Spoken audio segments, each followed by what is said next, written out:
Olá pessoal, vamos dar continuidade à disciplina de gestão de águas pluviais.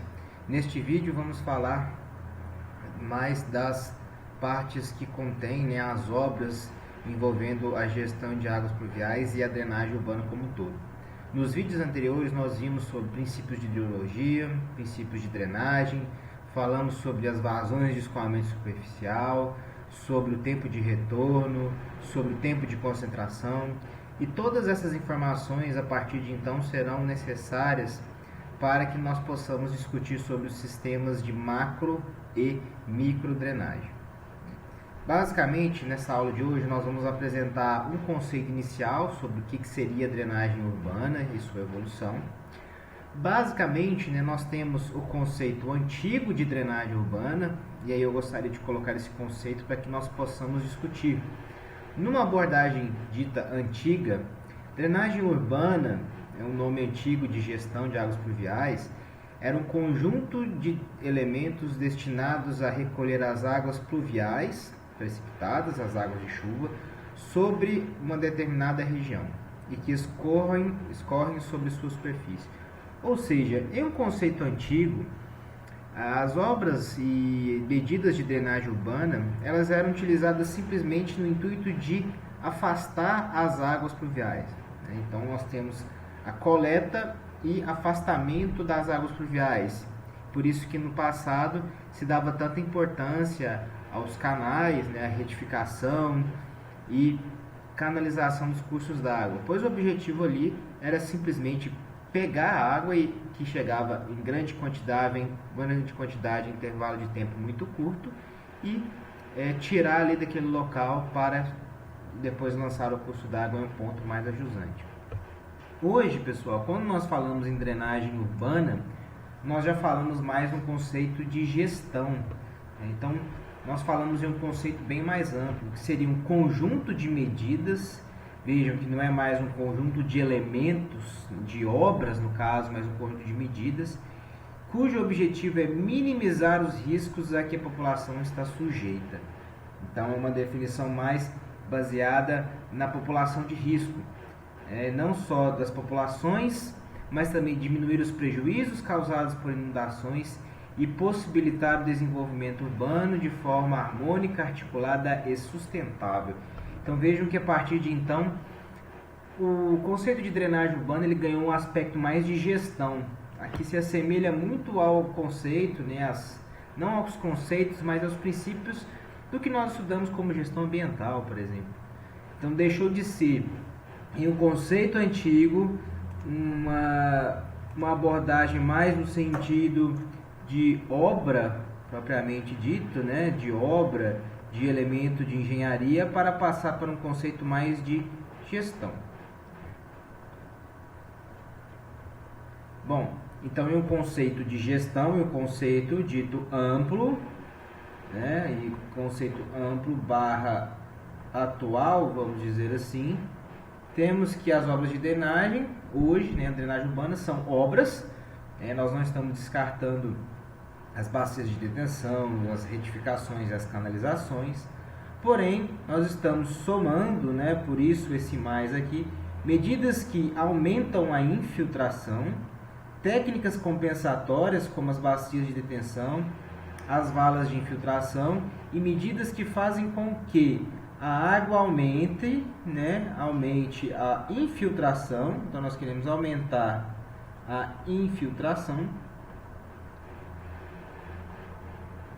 e, consequentemente, diminuir o escoamento superficial.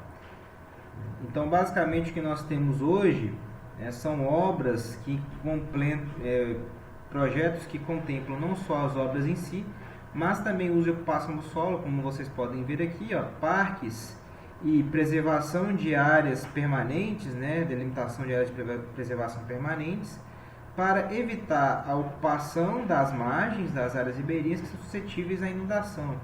Com isso, nós diminuímos os prejuízos. E temos também técnicas compensatórias, como as valas de infiltração, que servem para que a água infiltre e, com isso, nós diminuímos a quantidade de água escoada superficialmente que vai chegar neste curso d'água superficial. Então, no conceito amplo, Drenagem urbana é a junção de medidas estruturais, obras, e medidas não estruturais, como essas que nós estamos discutindo nesse caso. Quando nós falamos em drenagem urbana, nós falamos em dois grandes grupos, né? E é interessante a gente dividir em duas partes. Uma que nós chamamos de microdrenagem, ou seja, drenagem em pequena escala, que vai se iniciar nas edificações, os coletores pluviais e posteriormente no escoamento e nas sarjetas e bueiros, que por aí vai, né, até chegar nas galerias. E temos, né, que essas microdrenagens, né, elas se voltam basicamente para o estudo do quê? Do traçado das ruas, dos detalhes, dos perfis, da topografia e da declividade. Então a microdrenagem é uma parte da drenagem urbana que se concentra no início do escoamento superficial propriamente dito. E temos as obras e medidas de macrodrenagem, que são a de condução final das águas captadas pela drenagem primária. Essa drenagem primária é a nossa microdrenagem. Então vejam que a micro, como o próprio nome diz, é uma drenagem de pequenas dimensões. Então nós estamos falando de galerias, bocas de lobo, coletores individuais.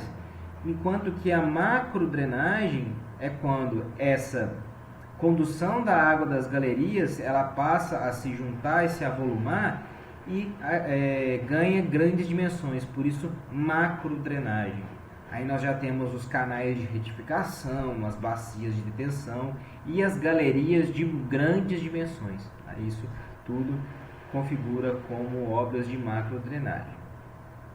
Dentre os elementos, e o foco desta aula de hoje são os dispositivos de microdrenagem, nós temos como principal aí das nossas ruas as sarjetas, né, que são as calhas que são formadas entre o meio-fio, né, também chamado por alguns de guia, e o cruzamento, né, ou também chamado de sarjetão, que tem por objetivo coletar as águas superficiais lançadas nessas vias. Então vejam que a sarjeta ela uma calha que é formada, essa figura que fica bem clara, entre o meio-fio, né, aqui no caso, e a declividade da pista, né, então entre o meio-fio e a declividade da pista, que serve para conduzir a água aqui em direção ao bueiro, né, ou a um outro sistema de coleta. Essa canaleta, nessa sarjeta, ela é necessária para evitar que a água escoe na pista. Então ela é conduzida e escoada pela margem da rua. Então a sarjeta tem uma função muito importante. Quando a gente tem cruzamentos de várias ruas e aí fica impossível, né, a rua tem grande dimensão e fica impossível fazer essa sarjeta no meio-fio, e para evitar que essa água ela escoe no pavimento, nós fazemos essa vala aqui, né, entre duas pistas de cruzamento, que nós chamamos de sarjetão, né? E aqui nós temos um exemplo de dimensões desse sarjetão para uma determinada localidade. Então a sarjeta, sua função é simplesmente conduzir a água, ok? Bom, a sarjeta, né, a gente dimensiona uma sarjeta apenas com relação à sua capacidade hidráulica. O que a gente quer é que simplesmente a sarjeta conduza a água.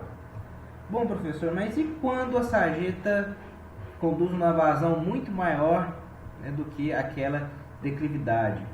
Né? Ou seja, e se nesse caso aqui, esta sarjeta em questão tiver com uma lâmina d'água muito maior aqui, por exemplo, ela vai extravasar e vai começar a ocorrer inundação. Então a gente precisa determinar qual que é a capacidade hidráulica, ou seja, qual que é a máxima vazão que esta sarjeta pode conduzir. E para isso nós utilizamos uma fórmula de escoamento em canais, que é a fórmula de Manning. Esta vazão, que é a vazão na qual a água vai ser escoada pela sarjeta, que é este valor Q, depende de A, como está aqui, que é a área de seção da sarjeta, o N, que é o coeficiente de rugosidade Manning, neste caso, para o concreto rústico, que é muito comum nesse tipo de obra, ele vale 0,016, então é como se fosse constante. E aí temos duas variáveis interessantes para determinar. Uma é o raio hidráulico, lembrando que raio hidráulico é igual a área molhada sobre perímetro molhado, e temos a declividade ou inclinação. A declividade, geralmente, né, os projetistas trabalham com a declividade e em porcentagem, tá? Mas geralmente nós expressamos ela em metro por metro. Daqui a pouco a gente comenta sobre isso. Então, com esta equação, a equação de Manning, eu consigo calcular a vazão máxima que vai ser escoada pela sarjeta.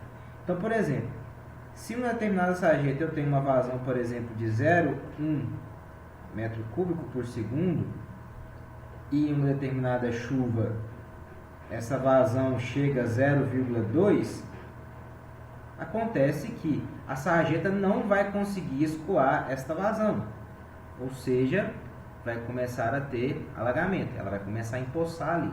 Mesmo tendo escoamento, vai ter um aumento do volume de água. Então, por isso que é interessante a gente determinar essas vazões aqui. Bom, e como que a gente determina essas vazões? Vocês viram que aqui a gente precisa calcular o raio hidráulico, que é o RH ali, e o I, que é a declividade, né?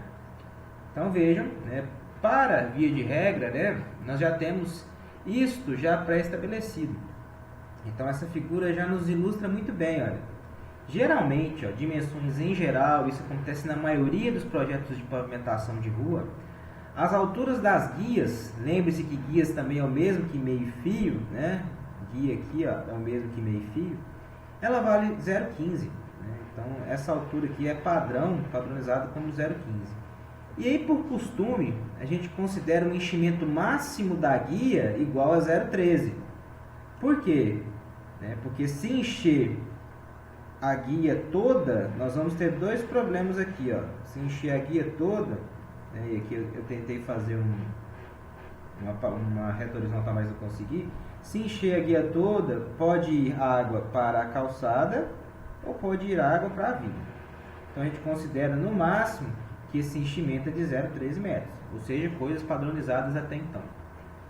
A declividade transversal da via, ou seja, a declividade da via para a sarjeta, ela pode, né, ela geralmente é de 3%, mas ela pode adotar valores aí também de 4%, né, de 5% e por aí vai. Certo?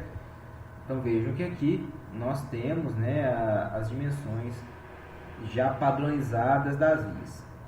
E é comum também, isso aqui não entra no nosso caso, que as larguras das ruas sejam pelo menos de 10 metros. É uma recomendação, nós sabemos que existem arruamentos com dimensões menores que isso e outras muito maiores. Mas isso são recomendações quanto à largura comum de ruas, né? Por isso que eu não coloquei largura de ruas, eu utilizei o termo comum aqui.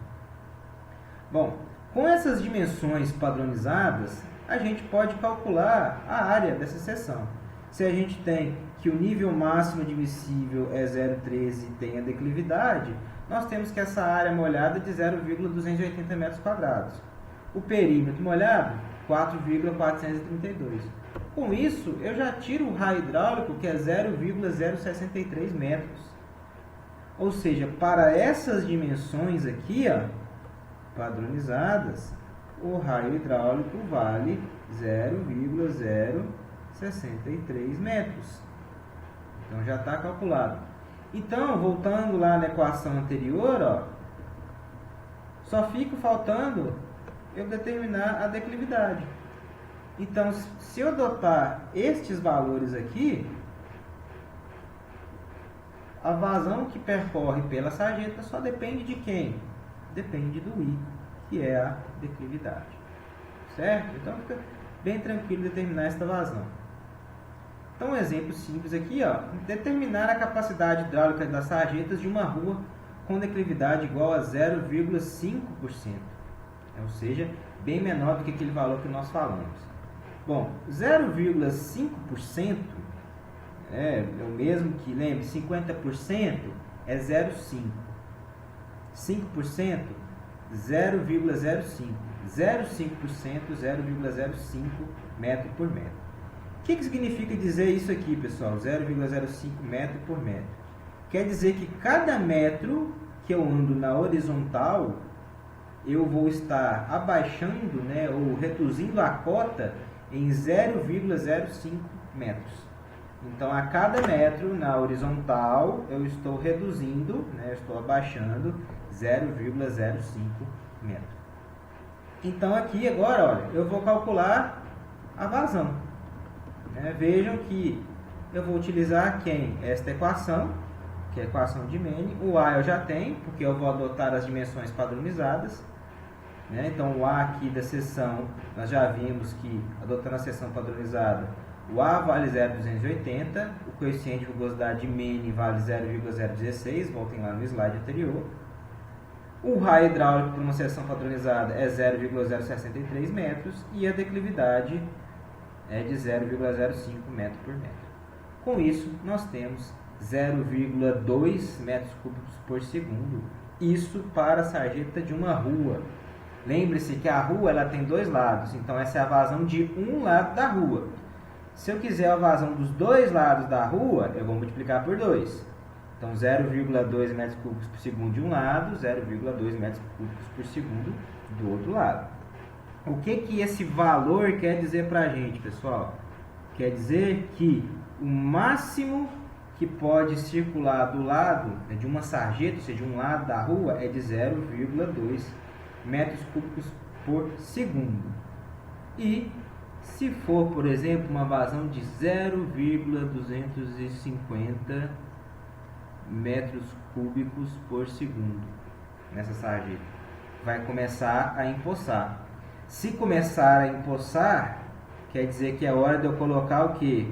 Alguma forma de drenar essa água que está na sarjeta, e aí fica interessante eu utilizar a boca de lobo, ou que a gente chama também de bueiro, Pode aparecer também como sigla BL, com a abreviatura de boca de lobo.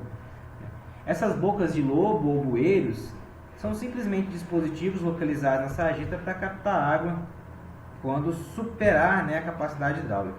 Então, no exercício anterior, quando a vazão superar 0,2 metros cúbicos por segundo, aí eu tenho que colocar uma boca de lobo, porque senão vai empoçar a água. E essas bocas de lobo, pessoal, podem ser das mais diversas formas. Elas podem ser laterais, como essa que vocês estão vendo, em grelha. Podem ser combinadas aqui, nós temos a lateral com a grelha. Isso vai depender do tipo de pavimento, da declividade, e podem ser mistas, tá? Isso depende da vazão também que vai ser escoada. Pode ser, por exemplo, que um bueiro aqui não seja suficiente para conduzir a água, tá?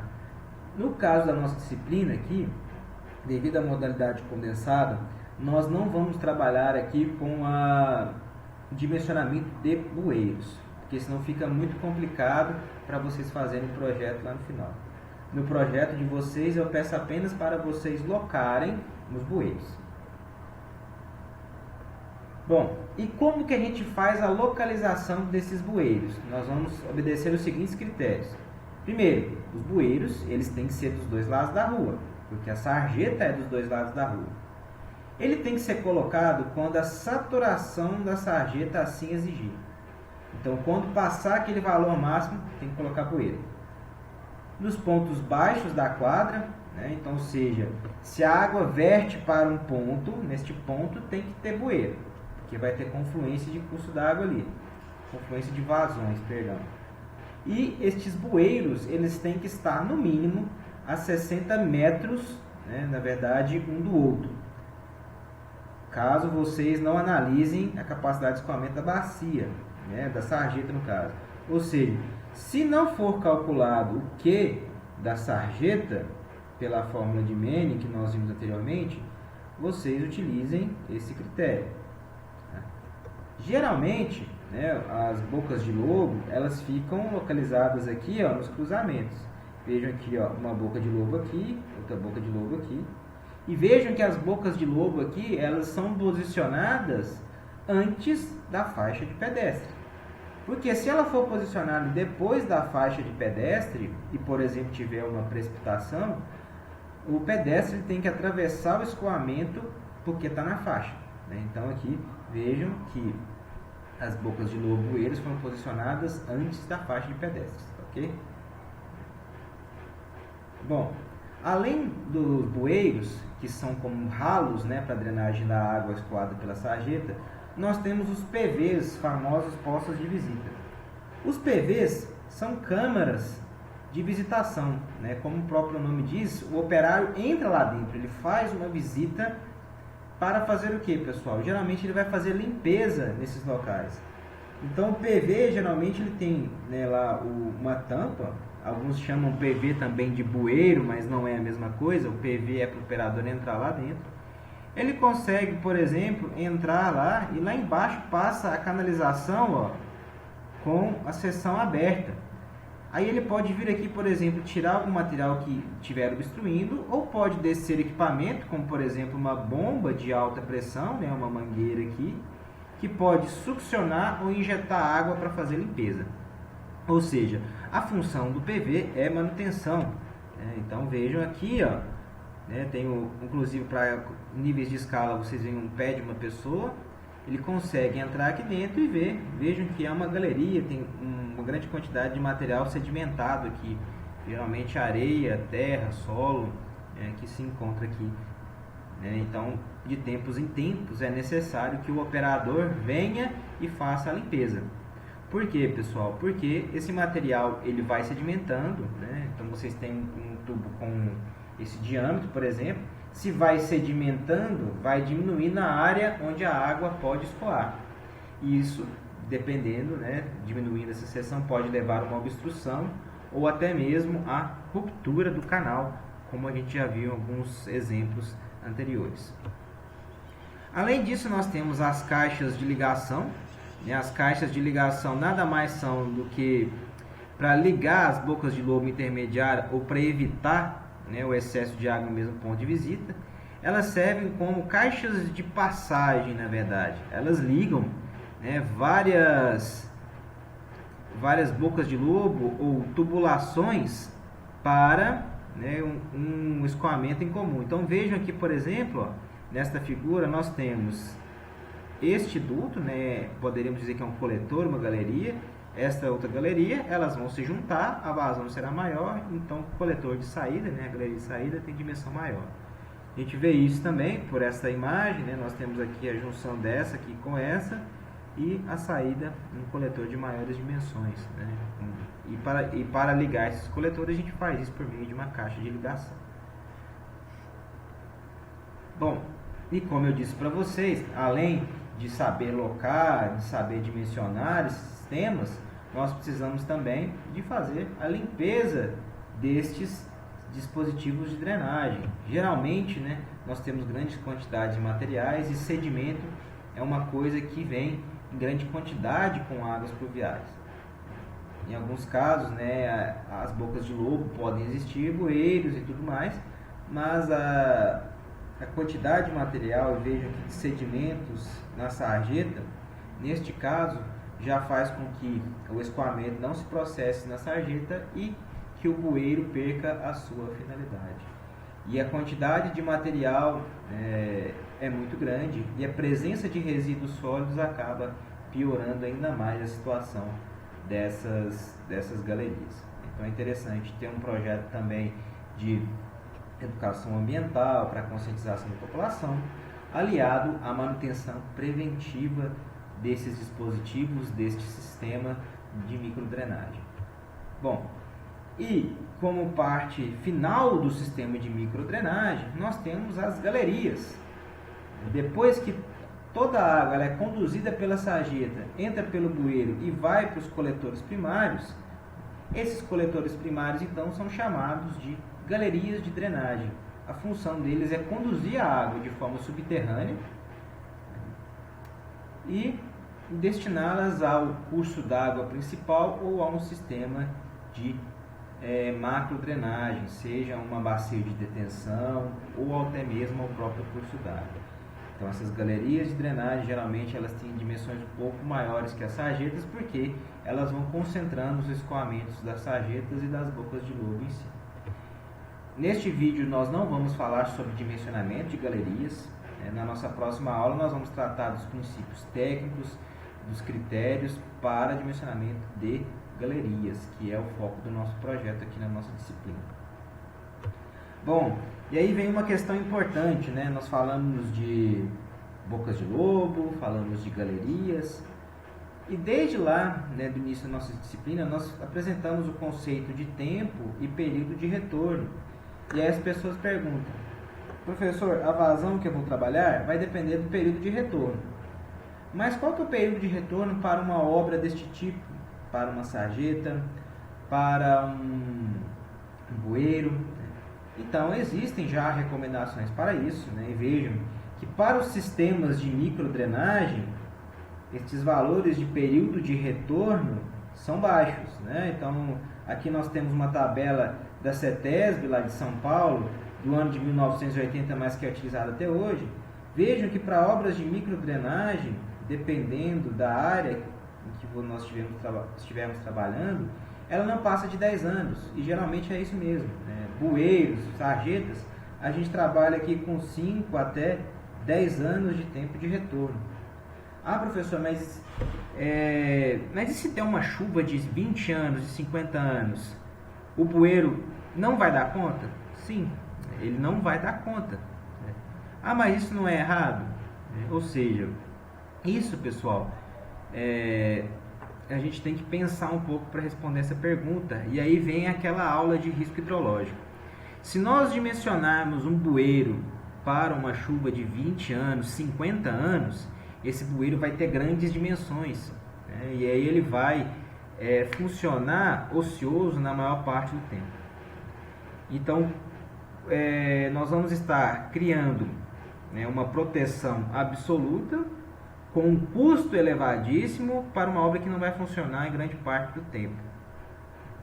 Ou seja, estes tempos de retorno de 2 a 10 anos para obras de microdrenagem, eles já são mais que suficientes. Por quê? São soluções pontuais, né? São soluções pontuais que atendem muito bem.